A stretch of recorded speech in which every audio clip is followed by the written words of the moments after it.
শিয়াল অনেক দিন পর তার গ্রামের বাড়িতে বেড়াতে এসেছে, কিন্তু তার মোরগের মাংস খেতে ইচ্ছে করছে।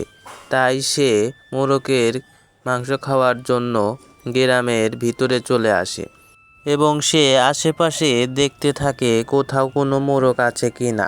এইদিকে কচ্ছপের সাথে দেখা হয়ে গেলে কচ্ছপকে সে বলে, বন্ধু, মোরগ কোথায় পাওয়া যায়?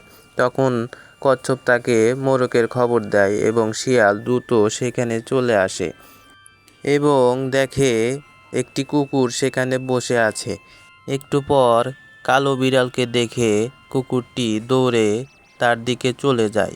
তখনই শিয়াল সুযোগ বুঝে মোরগকে সে ধরে ফেলে এবং তার বাড়িতে নিয়ে আসে এবং সে অনেক মজা করে সেই মোরগকে খায়।